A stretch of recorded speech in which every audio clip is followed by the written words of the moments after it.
What if I told you that spending twice as much on an SUV doesn't necessarily get you a better car? Sounds ridiculous, doesn't it? But some SUVs became disposable luxury, and some stayed true to its original idea. This is the all-new generation Dacia Duster.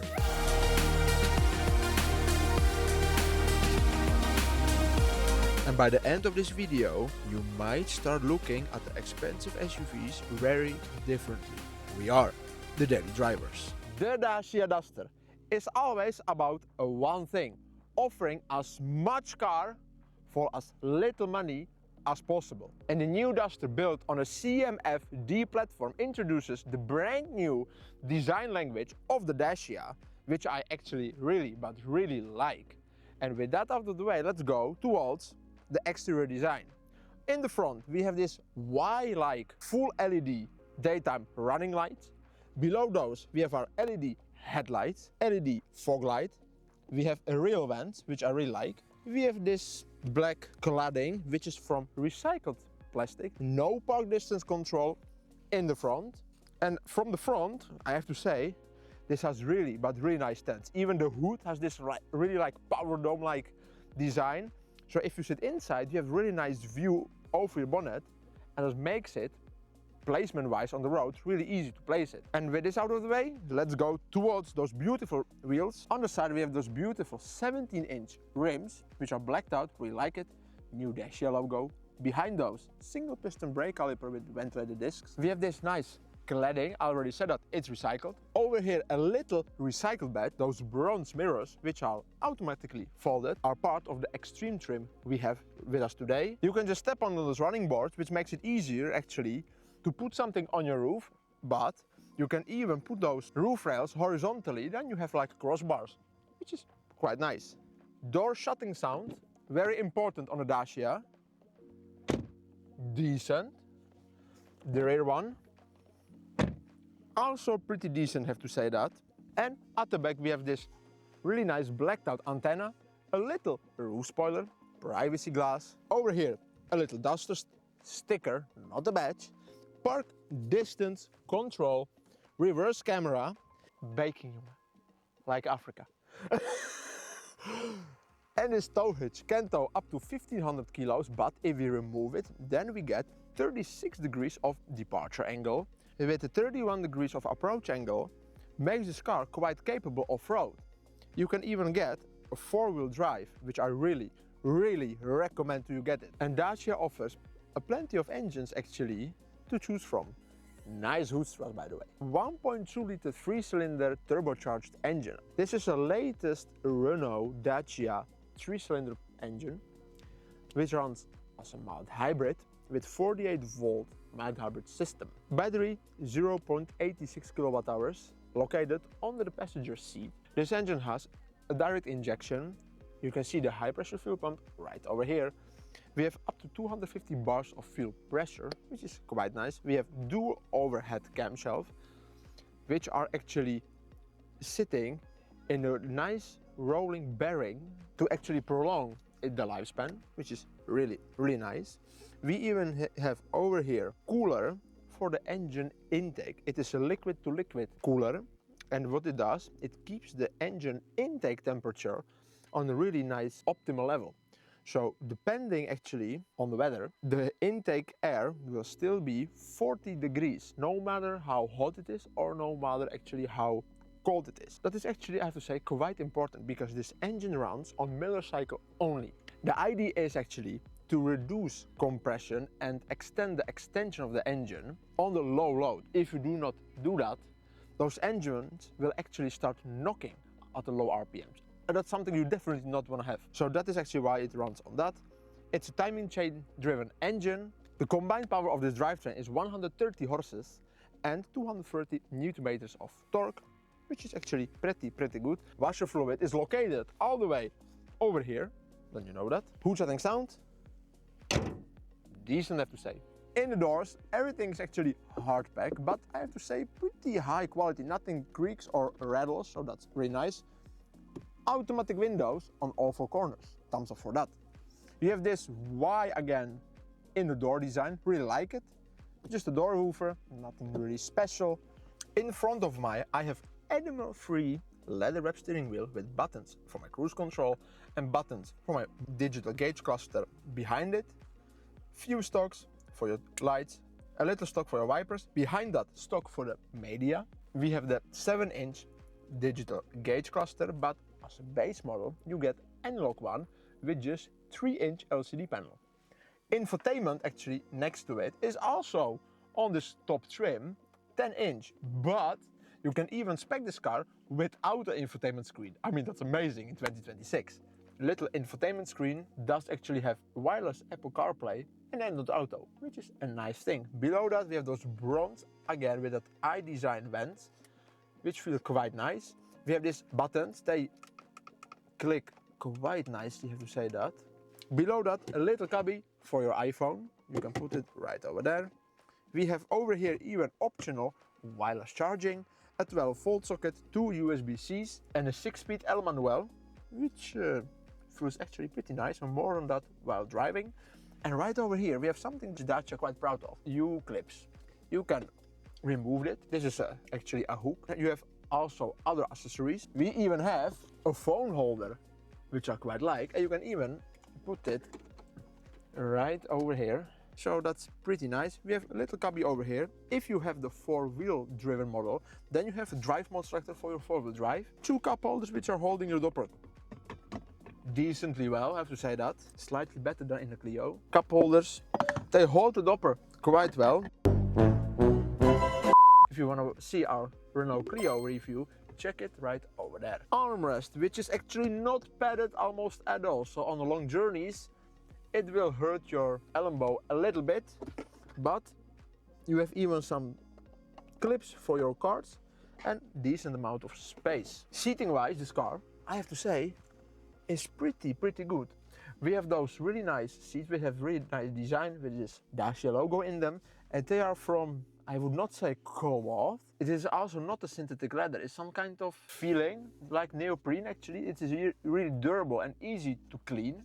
They are not heated and they are manually adjustable, but there is nothing more you're gonna need in a Dacia. Dashboard, hard pack with nice Duster in it over here written, which I quite like. Also connected to this system is a 6-speaker Archimest sound system. It is an optional one, because if you have the base Dacia, then you have just only 4 speakers. I have now hopped in the backseat of the Dacia Duster. With my 1.81 meters, I have enough knee space. I can wiggle my toes, and I have enough head space over here, so that's quite nice. We have those same neoprene-like rear seats with this Isofix, which is hidden behind quite nice zipper. Well done. We have 2 back pockets, a little cubby for, I don't know, maybe a chew gum, and we have a removable cup holder. I have to say, I kind of like it, because you can even attach some things on this cup holder. So you can maybe have a cup holder with a light on it. It's possible. Below the cup holder, 2 USB-Cs, so you can charge your devices. And the windows go almost all the way down, and you can wave really easily at your grandma like this. In the trunk, we are greeted with 519 liters of luggage space. All of our camera equipment we will remove right now. And if we remove all of our camera equipment and even partial shelf and lay those rear seats down, then we have 1,696 liters of luggage space. Look at this. Cameraman never dies. Oh, you have to pull on this lever, and then you can lay them flat. You even have a hook to hold your seatbelt. And we don't have a flat floor, but we have tons of space. And if you're enjoying our video so far, don't forget to smash that like button and subscribe and turn on notifications so you don't miss another video. And massive thanks to Renault and Dacia Stockman from Den Helder for lending us this Duster. Let's take a Dacia Duster for a quick drive. You have to release your parking brake right over there. Suspension wise, we have MacPherson strut on the front, and in our configuration we have torsion beam at the rear. If you go for the 4x4 model, then you get really simple multi-link suspension. Could actually give the car a little bit more stability. Driving wise, for an SUV, it drives really nicely. It drives like a SUV. You have this high sitting position.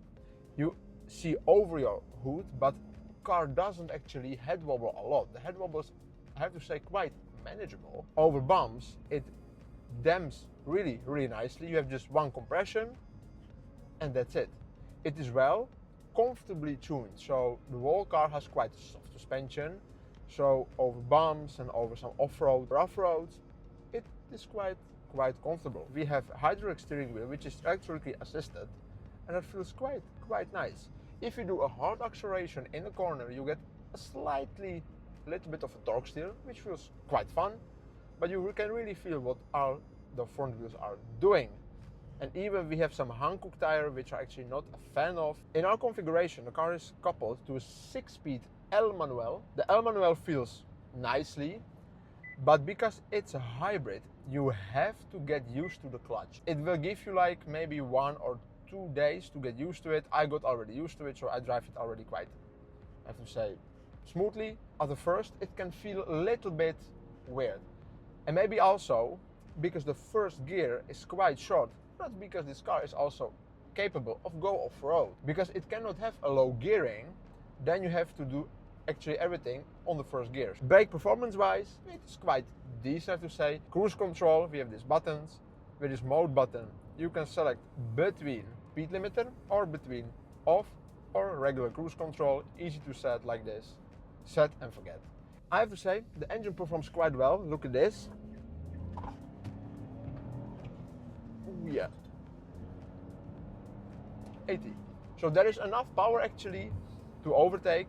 We have one amazing button over here. If you press it, you can customize in my safety personal mode all your driving assistants, and you can then just with one press of a button turn them off. I mean, Renault, Dacia, they do this really well. I really like it. More car manufacturers should do that. This car maxed out actually at like 38,000 euros. And in my opinion, that's quite good buy, because this is, in my humble opinion, really honest SUV. If you go for top engine spec, which is the gasoline hybrid with LPG actually, then you get already said a nice WLTP range of 1,510 kilometers. And that's amazing. And that gives this car really honest and usable range, what most other expensive SUVs don't get. And I really enjoy this because I also myself, I driving like a commodity SUV, because RAV4, Volkswagen Tiguan, Honda CR-V are like commodity SUVs. But if you go a slightly even premium like BMW, Audi, Mercedes, I have to say they are really expensive, but it is going to be quite tough to keep them on the road over 10 years. From ownership experience, because you will depreciate your ass off, and even from the manufacturer standpoint, it is quite hard to keep all those resources for it over all those years, because those cars are way too expensive, way too advanced. There is tons of electromechanical systems that can shit the bed. That is something you have to be really aware of. So this car is really honest, easy to use, easy to live with, and quite cheap actually to run. NVH wise, yeah, it is not a strong point. I have quite a bit of engine noise. I also have quite a bit of tire and wind noise, so this could be better, but there isn't a lot of sound deadening. Does the NVH benefit the sound system? Not so much. We have a 6-speaker Arcame sound system. I give it a D tier. Why? Let's start with the lows. There is some mid bass actually, even slightly lower bass, that there is not lots of articulation out of it, and not even some deep bass. The vocals come through quite nicely. Sound stages quite low, have to say that. Mids are decent, nothing really special, and highs doing the business, but they are not the sharpest. Power wise, yeah, I have to say there isn't a lot of power, and if you crank it really loudly, you get some door vibration that you can hear. Safety suite wise, now this car is actually equipped with some safety suite like lane keep assist, driver monitoring system, traffic sign recognition, so that's pretty nice. After actually spending some time behind the Dacia, do I like it? Yes, I actually do.